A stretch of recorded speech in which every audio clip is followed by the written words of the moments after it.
onde eu tenho certeza que Deus falará conosco tremendamente nessa noite. Quantos estão prontos para provocar Deus através da palavra que você vai ouvir nessa noite? Soberano e eterno Deus, nós te louvamos e te bendizemos mais uma vez, Senhor, porque o Senhor nos dá o privilégio e a oportunidade de estarmos na tua presença. Nesta noite o Senhor toma o pastor Roberto nas tuas mãos para falar conosco, Senhor. Cuida dele, cuida do seu ministério, revista ele do teu poder e glória, não permitindo que nenhum dardo inflamado venha contra a vida dele, contra o seu ministério, contra a sua família, onde estiver, que a glória do Senhor se manifeste, para que o Senhor fale conosco nessa noite. Abra os nossos ouvidos espirituais, abra a nossa mente, abra o nosso intelecto, para podermos aprender do Senhor. E abra, Senhor, o nosso coração, para nós guardarmos essa palavra dentro do nosso coração, para nós, Senhor, usarmos no momento oportuno, para abençoar outras vidas e também para sermos abençoados em o nome de Jesus. Amém, Jesus. Obrigado. Amém, igreja do Deus vivo, paz seja convosco, pode se assentar. Pastor Adilson é colega nosso, amigo. Eu lembro dele que ele congregava no Pastor Everson muitos anos atrás. Eu acho que era na Frederick Street, né? A missionária Miriam que apresentou ele para mim, que hoje mora em Walpole, né? Minha amiga que mora em Walpole. Me apresentou a missionária Rose também. Ele já ajudava e parece que ele se tornou pastor em pouco tempo já de convertido. Uns 3 anos, mais ou menos. 2 anos. Olha, não é uma benção, irmão? 2 anos já ser pastor já. E muita gente falou assim, não, mas 2 anos, como que um homem vai ser pastor em 2 anos? A Bíblia fala que o pastor não pode ser novo convertido. E ele não sabia disso, mas eu já falava assim, olha, o pastor, segundo o coração de Deus, ele não é formado em seminário teológico, ele é formado nas entranhas de Deus. E não importa o tempo, porque existe pessoa que vai estudar 20 anos e nunca vai ter o coração do pastor. Porque os seminários, os cursos teológicos, as escolas de obreiro, eles podem te dar conhecimento, pode te dar conhecimento da letra, mas o coração do pastor, somente Deus é que dá ao homem. E o pastor Adilson me chamou para ministrar nessa campanha Provocador de Milagres. E ele nem imaginou também, eu vim da igreja quadrangular, converti na igreja quadrangular. E pastor Jerônimo Onofre de Belo Horizonte, um homem de Deus tremendo, que tem igreja de BH, ele foi idealizador dessa campanha Provocador de Milagres e se espalhou por tudo quanto é canto. E por onde essa campanha chega, os milagres também chegam. Amém? Eu quero que você diga à pessoa que está ao seu lado, se você precisar de milagre hoje, pode ficar perto de mim. Porque onde eu estou, sempre acontece algo sobrenatural. Porque Deus está comigo. E aonde Deus está, coisas sobrenaturais acontecem. Amém? Vamos aplaudir ao Senhor? Eu lembro que esses dias eu estava ouvindo, faz uns anos, um pregador africano de uma igreja de 70 mil pessoas na África. Eu não lembro do país. E o povo perguntou assim, pastor, qual o segredo da sua igreja? Porque lá nos Estados Unidos, a gente faz de tudo. E é um pouquinho de gente. Olha só, o povo seu fica 8 horas num culto, o povo seu fica no sol quente, anda às vezes horas e horas para chegar no teu culto. E lá a gente tem carro, trem, passa tudo perto da igreja, é confortável, mas a igreja continua vazia. Aí ele falou assim, simplesmente a diferença nós, dos africanos com vocês, é o seguinte, é porque as pessoas estão aqui, porque eles precisam do milagre, e não tem outra opção.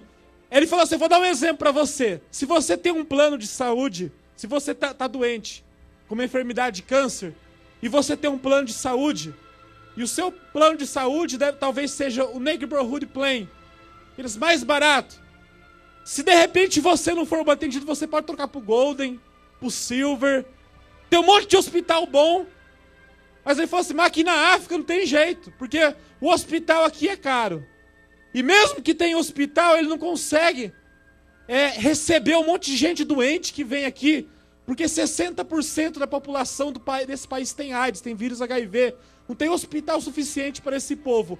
Ou Deus faz, ou o povo não vem. As pessoas estão aqui porque não tem outra opção. E eu fiquei pensando sobre isso. Ele falou assim, porque onde Deus está, sempre algo sobrenatural acontece. E às vezes quando eu começo a pensar no Evangelho de Jesus, eu começo a pensar nos milagres de Jesus e, irmão, não tem uma outra conexão que vem à minha mente. Aonde Jesus passou, sempre aconteceu milagre, sempre aconteceu sobrenatural. Se você vive em algum lugar que não acontece nada, por exemplo, na igreja quadrangular de onde eu vim, o superintendente, o presidente fez uma lei que a igreja que não converter pelo menos uma alma por ano vai ter que ser fechada. Ele está certo ou está errado? Está certo, por quê? Se não converter nenhuma alma no ano numa igreja, meu querido, você já pensou o que vai ser da igreja? Se não converter ninguém for curado, não tiver milagre, não manifestar um demônio e sair em nome de Jesus, o que vai acontecer com a igreja? Vai acabar. Por quê? Porque a igreja depende de milagre para continuar existindo. E o que é o milagre? Presta bem atenção. Milagre, eu escrevi 4 coisas. Milagres, primeira coisa, ele é um ato fora do comum. Ele é uma ação inexplicável. Ele é um ato extraordinário. E ele é um ato sobrenatural. Interessante que milagre, antes de eu converter, eu era ateu. E tem uma coisa que atrai até o ateu. Se um ateu ficar sabendo que numa concentração vai ter milagres, o ateu vai ou não vai? Vai. Porque o ateu também quer ver milagre. Milagre é bom para todo mundo. Quem não quer receber um milagre? Todo mundo quer receber milagre. Todo mundo quer receber milagre. Até mesmo o ateu deseja um milagre. E o milagre é interessante quando nós olhamos para a natureza de Deus, porque o nosso Deus, ele é um Deus sobrenatural. Nosso Deus é um Deus espírito, mas ele é um Deus que se mostra também com sinais e maravilhas. Toda vez que Deus falava, Deus mostrava sinais. Para quê? Para as pessoas acreditar o que Deus falou com ele. Então eu quero que você repita 3 coisas. Os provocadores de milagre têm 3 características. Primeira, os provocadores de milagre sabem que Deus é. Segundo, os provocadores de milagre sabem que Deus está. E em terceiro, os provocadores de milagre sabem que Deus faz, sabem que Deus realiza, sabem que Deus opera. Amém. Então, quando eu olho para isso, primeira coisa, quando Deus ele fala com Moisés, e Moisés ele fala assim, quando ele fala sobre o chamado, e Moisés fica assim, mas e se eu for falar essa mensagem e eles não acreditar? Aí Deus fala assim, diga assim, eu sou, me enviou a vós. Então presta atenção nisso, meu querido. Você está precisando de cura? Eu sou a cura. Você está precisando de perdão? Eu sou o perdão. Você está precisando de pastor? Eu sou Jeová Raá. Você está precisando de paz? Eu sou Jeová Shalom. Enfim, quando Moisés fosse entregar uma mensagem ao faraó, fosse entregar uma mensagem que Deus iria tirar o povo dele, ele teria que dizer assim, eu sou, me enviou a vós. Então, eu quero que você entenda que Deus, ele é tudo que você precisa. Ele pode tudo que você precisa. Ele realiza tudo que você precisa. Ele faz tudo que você precisa.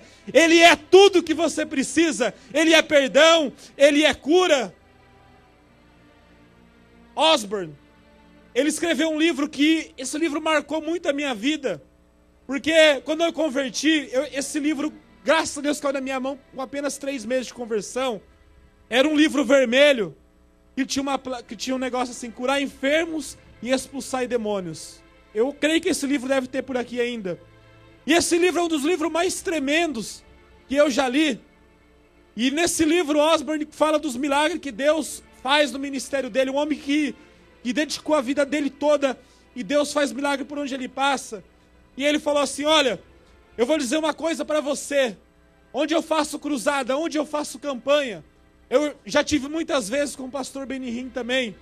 E eu comecei a observar uma coisa. Eu comecei a observar que tem muita gente ateu, que tem muita gente que não tem religião nenhuma, que tem muita gente que não crê em Deus nenhum, muita gente que vai de curioso numa cruzada e recebe cura e recebe milagre. Aí o povo fala assim, como que Deus faz um negócio desse, missionário? Isso é um tapa na nossa cara que somos cristãos, que a gente vai na igreja, a gente jejua, nós damos dízimo, participamos de uma convenção de denominação, e vem esse povo ímpio, vem só visitar de curiosidade, e mesmo assim ele recebe milagre. Aí ele falou assim, sabe por quê? Porque com os salvos, Deus faz milagre, Deus faz cura, por causa da aliança dele. E com os não salvos, Deus faz por sua misericórdia. Eu quero dizer para você, meu querido, por você ser salvo, por você ter uma aliança com Deus, por você ser dizimista, você vai ser abençoado, você vai ser curado, você vai provocar o milagre de Deus. Mas eu quero dizer para você também tem muita gente que não está aqui. Talvez você casou com uma pessoa que não é crente, talvez você está no meio de uma família que você é a única pessoa cristã, mas eu digo para você, que se você crer, Deus vai operar milagre também, aonde você passar, porque Deus também opera milagre por sua misericórdia. A palavra dele fala assim, que as misericórdias dele são novas a cada manhã, Deus não muda. Bendiz, ó minha alma, ao Senhor, e não te esqueça de nenhum dos teus benefícios. É Ele que perdoa os meus pecados, e Ele que sara as minhas enfermidades. Em segundo lugar, Deus, Ele está aonde eu estou. Isso é poderoso. Primeira coisa, eu falei o seguinte, que Deus é tudo que você precisa. A segunda característica, Deus está aonde você está. Por isso que é importante, porque quando Jesus ele fala do templo, olha só, todos os homens grandes, os homens de Deus, nós queremos fazer um templo muito grande, reunir muita gente, e não tem nenhum problema disso. Mas Jesus ele fala o seguinte, que na nova aliança, ele fala assim, olha, eu vou destruir esse templo e eu vou reedificar em 3 dias. Aí a Bíblia fala assim, ele falava do corpo. Paulo fala assim que o nosso corpo é templo do Espírito Santo. Isso quer dizer, meu querido, que aonde você está, a presença de Deus está com você. Eu gosto desse texto porque eu me lembro de Pedro, eu me lembro de Paulo, que eram os apóstolos de Jesus, e eles eram apóstolos de verdade mesmo.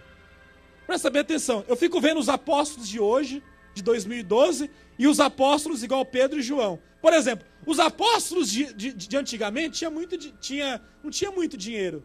Os apóstolos de hoje estão sempre cercados de segurança, tem muito dinheiro, tem muito conforto. O apóstolo Pedro ele fala assim, não tenho prata, não tenho ouro, mas o que eu tenho eu te dou. Levanta-te e anda em nome de Jesus.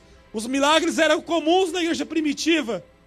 Aí eu fiquei pensando nesse texto, e conta-se que um papa, muitos anos depois, ele chegou, o imperador chegou no papa, 300 anos depois, eu não lembro o nome do imperador, e ele falou assim, olha, aquele dia Pedro falou assim, olha, não tenho prata, não tenho ouro, mas olha só para a nossa igreja, olha só para esse Vaticano, que coisa linda, cheio de ouro, cheio de prata.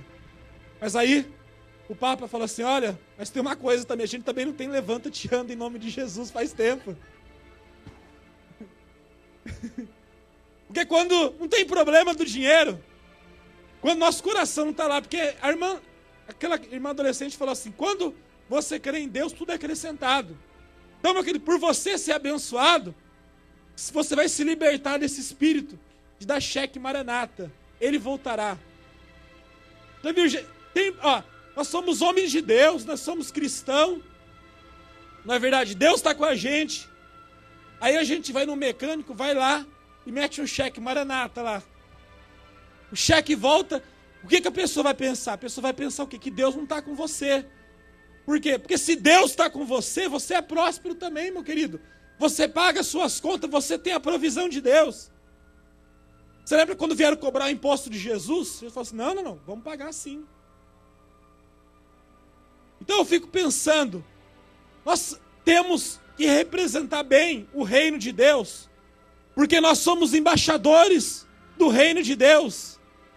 Já pensou, Deus nos confiou uma tarefa de embaixador. Você sabe o que é um embaixador, meu querido? Embaixador, vamos dar um exemplo. a embaixada americana lá no Brasil. Sabe o que quer dizer? Aonde, se tiver embaixada americana, a polícia não pode ir lá. Sabe por quê? Porque aquele território é Estados Unidos dentro do Brasil. A embaixada é o seguinte, quando o embaixador está lá, a língua que fala qual que é? Inglês. Está dentro do Brasil, mas a língua que fala é inglês. Você está dentro de Framingham, mas qual que é a sua língua? Reino de Deus. Língua estranha. Qual que é a sua língua? Tudo que come na embaixada, vem daqui. E o embaixador é mantido pelo seu país. Então você tem que entender o seguinte, que Deus opera porque aonde eu estou, Deus também está comigo. Qualquer lugar que eu tiver. Se você, pastor Adil, se você estivesse lá no Paraná, Deus também era com você. Falar nisso, minha família também veio do Paraná. Meu pai, ele nasceu numa cidade chamada Japurá, lá no Paraná. Lá é tão longe que nem demônio manifesta, não chega lá de tão longe que é. Um negócio muito longe. Para ir na cidade tem que pegar uma balsa lá no Rio Avaí. E a minha mãe também nasceu na cidade de Tamboara, fica perto de Paranavaí, também é tudo, mas eu acabei nascendo em São Paulo. Porque naquele tempo ele estava indo para São Paulo, como o povo vem hoje nos Estados Unidos. Mas o terceiro lugar, o que eu quero ler para você hoje, que o sermão vai começar agora. Vamos abrir em Lucas 14, 23, porque você vai entender nessa noite o que a unção de anagcazo vai fazer na sua vida. Qual que é a palavra? Anagcazo. A palavra grega. A-N-A-G-K-A-Z-O.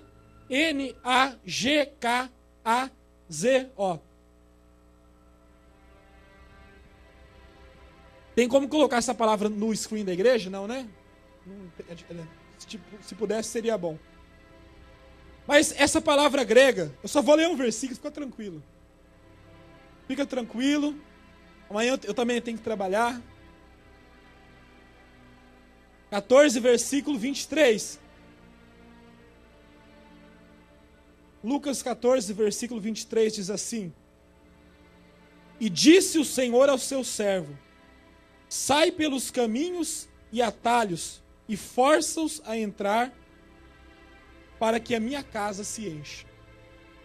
Presta bem atenção. A palavra anagcazo, que é a palavra grega, significa o seguinte: forçar, obrigar, influenciar, empenhar, usar de violência para fazer o que você queira fazer. Jesus, ele usou a palavra anagcazo para o evangelismo. E esse texto é interessante. Eu estou lendo da parábola da grande ceia, porque na palavra grega anagcazo, que Jesus usa para o evangelismo, Jesus, ele queria que convencesse as pessoas a qualquer maneira a participar da sua ceia. É como aquele texto que diz assim, que o reino de Deus é tomado por violência. Presta bem atenção. Vamos supor que você é mãe e tem um filho adolescente. Você fala assim, vamos na igreja. Ah, não vai, não sei. Sabe por quê? Porque a pessoa não tem propósito ainda, né? Você fala assim, não, nós vamos na igreja, sim senhor, sim senhora. Você força o negócio. Enquanto você estiver na minha casa aqui, você vai ter que ir na igreja comigo. Ponto final. Eu sou assim. Muita gente tem aquela desculpa assim. Olha, o pastor Roberto, acabou de chegar um visitante lá em casa. Bem na hora que ia começar o culto, acredita? Não deu. Bem na hora, o culto começava com K, não com C. Em vez de CK. E em vez de SZ. Só isso, só. Obrigado. Então, eu sou assim lá em casa. Quando chega um visitante lá em casa, ó, fala assim, o negócio é o seguinte, eu estou indo no culto, o que você quer? Você vai comigo ou eu vou trancar a porta e você fica aqui? Ele fala, não, eu vou com você. Então eu digo uma coisa, se o Papa aparecer na sua casa na hora do culto, traz ele com você para cá, mas não deixa de vir para a igreja, não deixa de vir congregar. E Jesus, ele usa o mesmo termo para os seus discípulos que queria evangelizar. Anagcazo é uma visão sobrenatural, é um comportamento forte, é uma atitude decisiva, é uma unção que produz resultados, é uma capacidade de realização sobrenatural, é uma forma de chegar aos objetivos, um diferencial e uma arrancada violenta. Jesus tinha um objetivo qual? Ele queria que a casa se enchesse. Ele usa o termo anagcazo, ou seja, nós vamos forçar para que o reino de Deus funcione. Como homem, a gente no Brasil fala assim, ó, aquele cara jogou um chaveco naquela mulher. Quer dizer o seguinte, que de tanto o cara ficar falando no ouvido, ele conseguiu convencer a mulher a namorar com ele. Da mesma forma é a palavra de Deus. De tanto você pregar a palavra de Deus, de tanto você fazer a obra de Deus, não tem jeito, a palavra não volta vazia.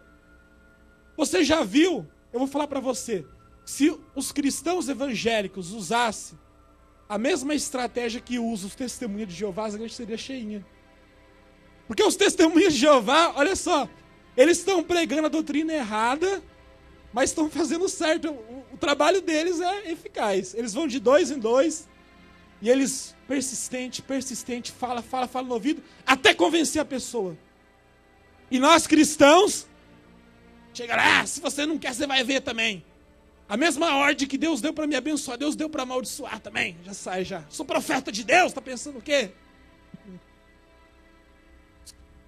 Os pentecostais são assim, mas os testemunhos de Jeová, eles são tão eficazes no jeito que eles evangelizam, que aonde eles vão, eles conseguem seguidor. Por quê? Porque eles usam, o que eu estou falando aqui é anagcazo, eles usam o poder do quê? De forçar. Eles vão determinado a conseguir. Isso está na Bíblia? Tá, eu vou mostrar para você. Por exemplo, a palavra de Deus fala o seguinte, que Jacó, lá em, eu creio que é Gênesis 28, se eu não me engano, 27, 28, Jacó, ele luta com o anjo de Deus. Quem já leu isso já? Não vou chover no molhado. E o que Jacó fala para o anjo? Eu, o quê? Não vou deixar você sair daqui enquanto você não me abençoar. Anagcazo. Determinação dele. Ele saiu mancando daquele encontro do Val de Jaboque, mas saiu abençoado. Porque ele foi determinado. Pessoa que tem determinação no que faz.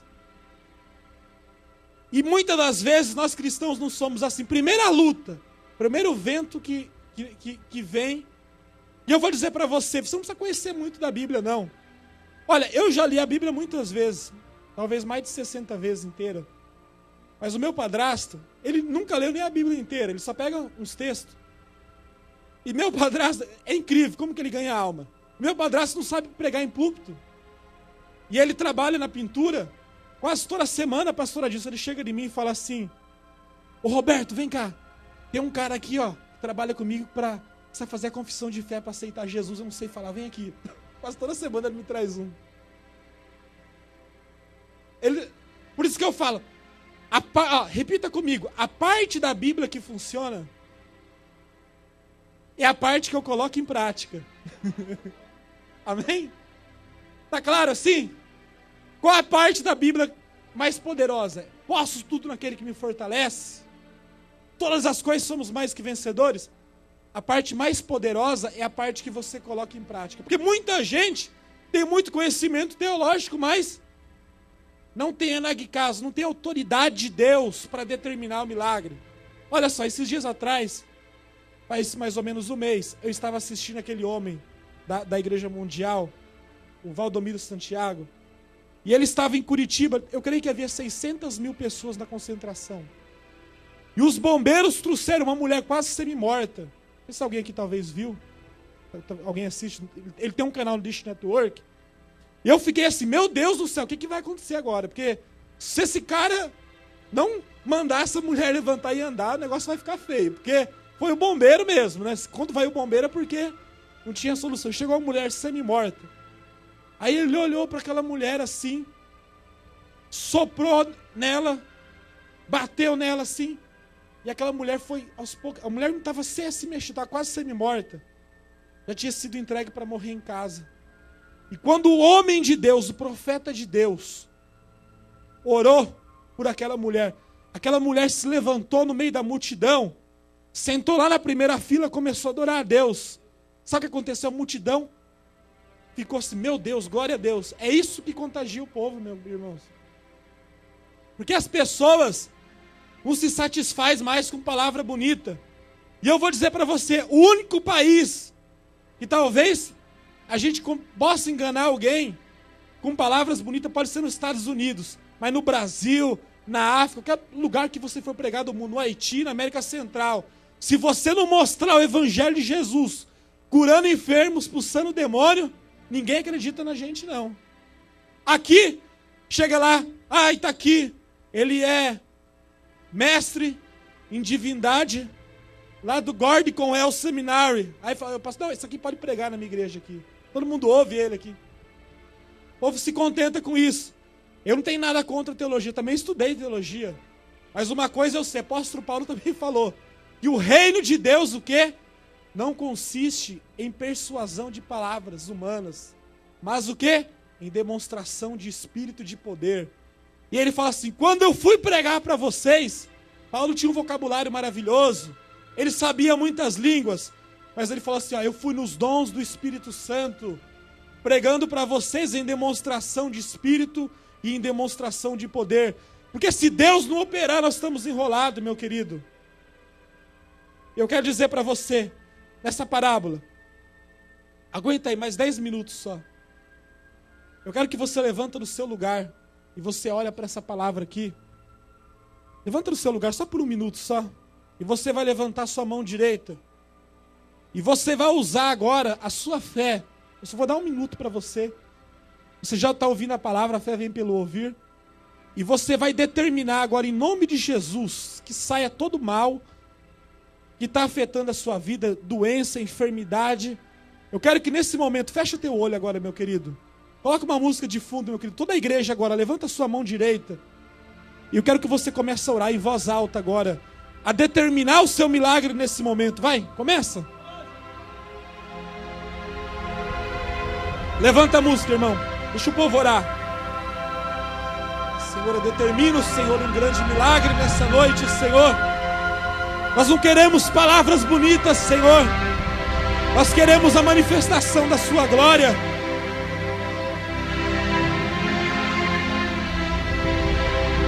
Aleluia. Deus, Tu és tudo o que nós precisamos, Senhor. O Senhor é, o Senhor está e o Senhor pode. O Senhor é, o Senhor está, o Senhor pode. Deus é, Deus faz, Deus pode. Deus é, Deus faz, Deus pode. Em nome do Senhor Jesus, Pai, nós decretamos, Senhor, em uníssono, Senhor, que a nossa vida nunca mais vai ser a mesma, Senhor, porque nós vamos com determinação ao nosso milagre. Em nome de Jesus.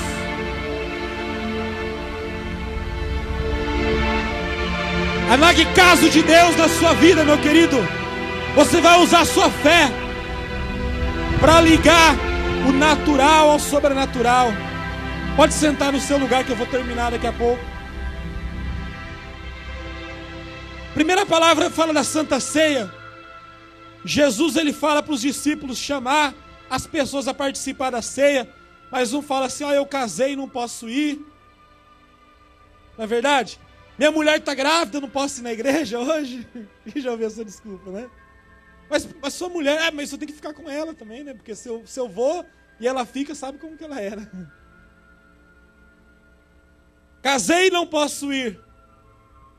Comprei um campo e preciso ver. Rapaz, eu comprei um carro, preciso andar. Verãozão, só tem 3 meses só. Se eu não for em Hampton Beach, Newport, agora, tem que ir agora mesmo. Então, esse fim de semana não dá para ir na igreja, não. Eu vou mandar um text message para pastor Adilson, lá de Newport. Pastor Adilson.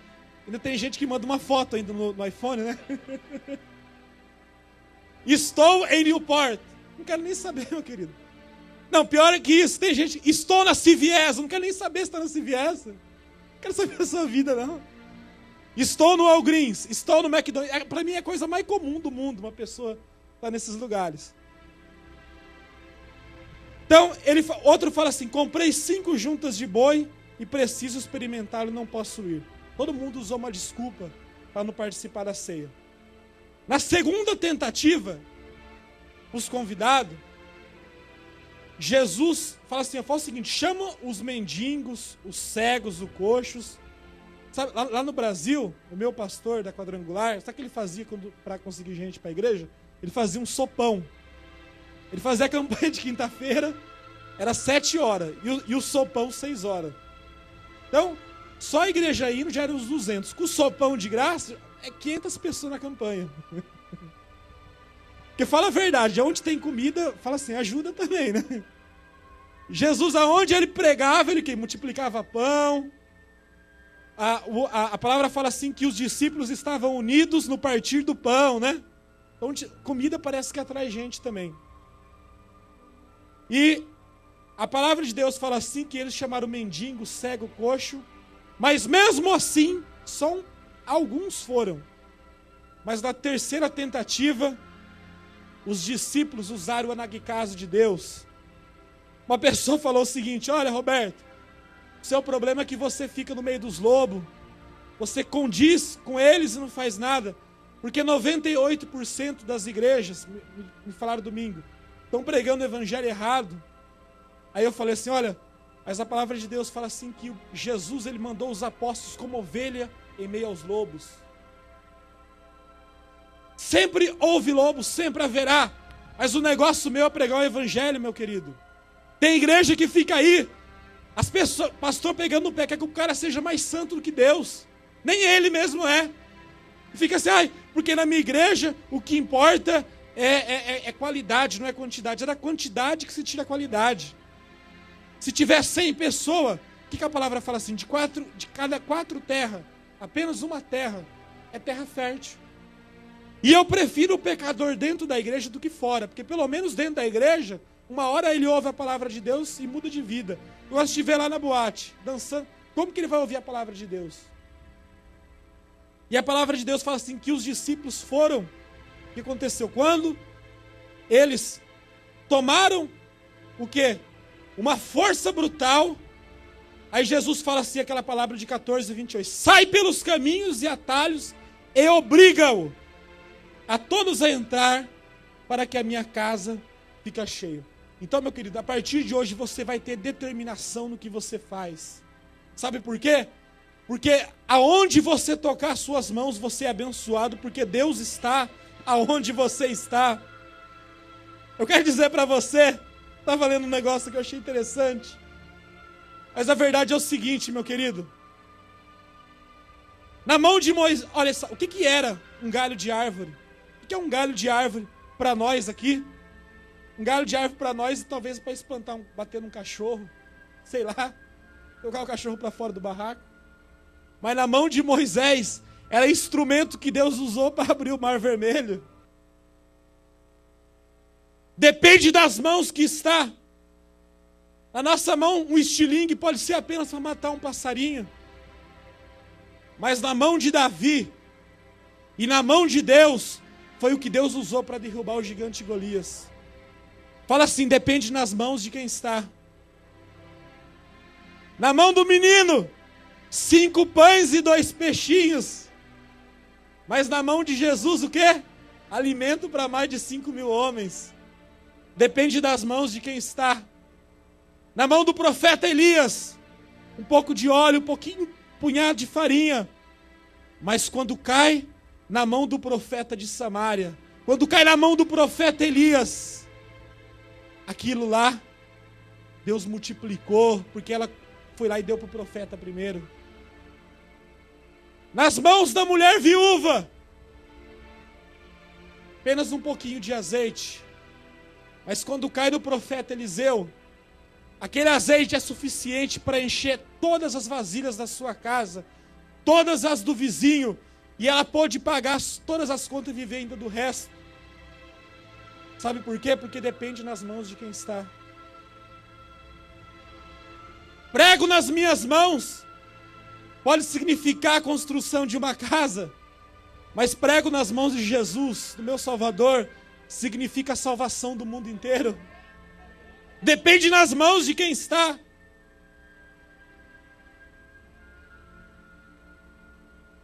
Quando as coisas estão na mão certa, do profeta certo, no local certo, o negócio acontece. Quando as pessoas ficam perguntando, será que o milagre vai acontecer? É a mesma coisa, meu querido. Se o homem é fértil, a mulher é fértil, o que vai acontecer? Vai dar luz a uma criança, não tem como. Se nós pregarmos o evangelho, tem como, vai converter gente, Deus vai curar, Deus vai fazer milagre, porque Deus é, porque Deus está e Deus pode fazer na sua vida. Eu quero que você fique em pé no seu lugar. Nesse momento, eu quero que todos venham aqui na frente. A pessoa do som vai colocar uma música, um louvor, Deus colocar no teu coração. Pode vir todos aqui na frente. E eu quero o pastor Adilson aqui na minha frente. Pastor Adilson que